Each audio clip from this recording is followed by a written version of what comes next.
நான் யதார்த்தமாக பேசி ஒரு பேச்சை அன்றைக்கு இருந்த எடப்பாடி அரசு பேனை பெருமாளாக்கி அதை பூதாகாரமாக்கி என்னை அகில இந்திய அளவிலே ஒரு விமர்சனத்துக்குரிய ஒருவராக ஆக்கி அதை உச்ச நீதிமன்றத்திலே அவர் போட்ட வழக்கை நான் முறியடித்து காட்டுவதற்கும் ஒரு வாய்ப்பு எனக்கு கிடைத்தது. அது மட்டுமல்ல, அந்த வழக்கு அந்த சட்டத்தின் கீழ் கைது செய்யப்பட்டவர்கள் யாரும் ஜாமீனிலே வர முடியாது. ஆனால் நான் ஒருவன்தான் 1 மணி நேரத்தில் நீதிபதியாலே விடுவிக்கப்பட்டேன் என்பது வரலாறு. இதையெல்லாம் எண்ணுகிற நேரத்தில் இங்கே வந்த பிறகுதான் அதெல்லாம் நினைவுக்கு வந்தது.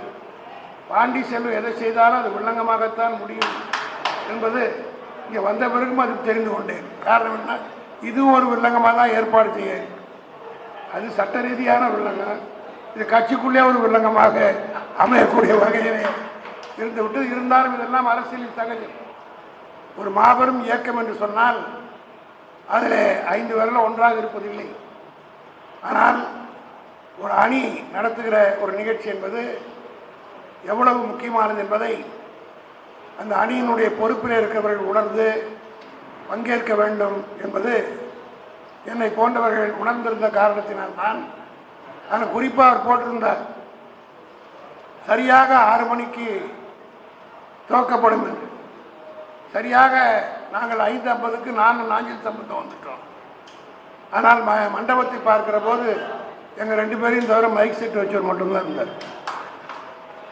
ஆகவே அவர் எந்த எண்ணத்தோடு அதை ஏற்பாடு செய்திருந்தால் அதை உணர்ந்து எல்லோரும் வருகை தந்திருக்க வேண்டும். இருந்தாலும் இந்த அளவுக்கு ஒரு கருத்தரங்கன்னா அப்படி தான் இருக்கும், கூட்டம் மேல தான் சேரும். ஆகவே அவரை நான் இந்த முயற்சிக்கு பாராட்டு தெரிவித்துக் கொள்கிறேன். இருந்தாலும் இன்றைக்கு என்ன, இது முக்கியமான நேரத்தில் நடக்கிற ஒரு கூட்டம். ஏனென்றால் ஒரு அரசியல் முக்கியத்துவம் வாய்ந்த நேரத்தில் இந்த கூட்டம் நடைபெறுகிறது. ஏனென்றால் 2 நாட்களாக அரசியலில் எல்லோரும் அவரவருடைய மனதிலே பேசக்கூடிய அளவுக்கு, மனதில் பட்டதை எல்லாம் பேசக்கூடிய அளவுக்கு 2 நாள் பேச்சார்கள். குறிப்பாக நேற்றைய தினம் ராஜ்நாத் சிங் அவர்கள் நம்முடைய தலைவர் கலைஞருடைய 100 ரூபாய் நாணயத்தை வெளியிட வந்ததுடன் அதற்கு முந்தைய நாள் ஒரு 2 நாட்கள் முன்பாக ஆகஸ்ட் 15ஆம் தேதி நம்முடைய முதலமைச்சரும் சில அமைச்சர்களும் கவர்னர் அளித்த விருந்திலே பங்கு பெற்றதை குறித்து 2 நாட்களாக பத்திரிகைகள் ஊடகங்கள்லாம் ஏதோ பிரளயமே ஏற்பட்டு விட்டதை போல, கல்கத்தாவில் இன்றைக்கு ஏதோ பெரிய விஷயம் நடந்து கொண்டிருக்கிறது, அதை விட பெரிது இங்கே நடந்து விட்டதை போல பேசிக் கொண்டிருக்கிறார்கள். அதே போல வங்கதேசத்திலே இன்றைக்கு அமைதி குறையப்பட்டு அரசியலே அங்கே இல்லை என்கிற நிலை இருக்கிறது.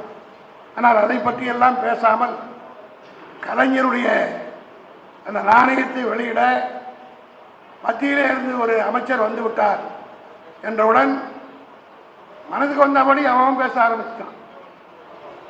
ஆனால் அதற்கெல்லாம் முற்றுப்புள்ளி வைக்கிற வகையில் இன்றைக்கு காலையிலே நம்முடைய ஒப்பற்ற தலைவர் தளபதி அவர்கள் சம்மட்டி அடி கொடுப்பதை போல, நான் அவரோடு ஏறத்தாழ 50 ஆண்டு காலமாக பழகியிருக்கிறேன்.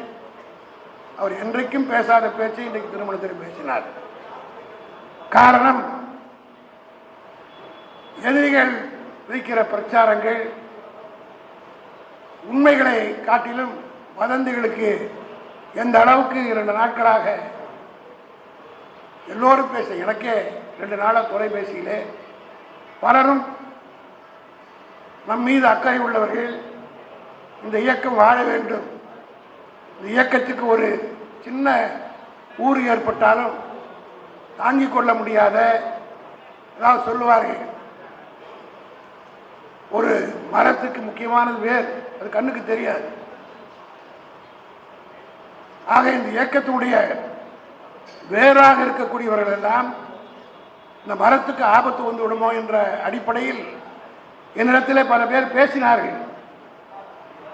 அவருடைய உணர்வு என்னவென்று கேட்டால், இப்படிப்பட்ட பொய் பிரச்சாரங்களை முறியடிப்பது நம்முடைய கடமை. அதை தலைவர் அவர்கள் 24 மணி நேரத்துக்குள்ளாக இன்றைக்கு முற்றுப்புள்ளி வைத்து விட்டார். ஆகவே நிம்மதியாக இருக்கக்கூடிய ஒரு நிலை கட்சி தொண்டர்களுக்கு வந்து. ஏன் இதை குறிப்பிடுகிறேன் சொன்னால், பல பேருக்கு புரியல. நம்ம ஆட்களே இன்னும் பிஜேபியில் இருக்கிறவர் வந்திருக்கிறாரு. நாம் அழைத்தது பிஜேபி கட்சியுடைய தலைவரை அல்ல.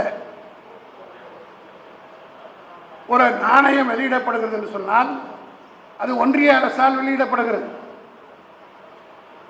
அது முறையாக ஒன்றிய அரசிலிருந்து வருவது தான் வெளியிடுவது தான் சரியான முறையாக இருக்க முடியும். அந்த அடிப்படையில் நம்முடைய தலைவர் அவர்கள் இருக்கக்கூடிய அமைச்சர்களிலேயே மத்திய அமைச்சரவையில் நானும் 6 ஆண்டு காலம் பாராளுமன்றத்தில் ராஜ்யசபாவில் உறுப்பினராக இருந்திருக்கிறேன். ராஜ்நாத் சிங் அவர்கள் தனிப்பட்ட முறையிலே நம்முடைய தலைவர் மீது அளவு கடந்த பற்று கொண்டவர். அதோடு மட்டுமல்ல, தளபதி மு.க. ஸ்டாலினை போலவே எமர்ஜென்சி நேரத்தில் மிசாவிலே சிறையில் இருந்தவர். ஆகவே என்னையோ திருச்சி சிவாவையோ டி.ஆர். பாலுவையோ அவர் சந்திக்கிற போது அந்த காலத்திலே நாங்கள் எல்லாம் சிறையில் இருந்தோம் என்கிற அந்த உணர்வோடு அந்த பாசத்தோடு பேசுவார். கட்சி மாற்றினீங்கள் வேறு, ஆனால் யாரை அழைப்பது என்ற ஒரு நிலை வந்தபோது தளபதி அவர்கள் ராஜ்நாத் சிங் அவர்களை அழைத்தார்கள். அவரும் ஏற்றுக்கொண்டு உடனடியாக வந்து நேற்று எல்லா தொண்டர்களும் கழக தோழர்களும் மகிழ்ச்சி அடையக்கூடிய வகையிலே மன நிறைவாக அந்த விழா நடைபெற்றது என்பதை நாம் கண்கூடாக பார்த்தோம்.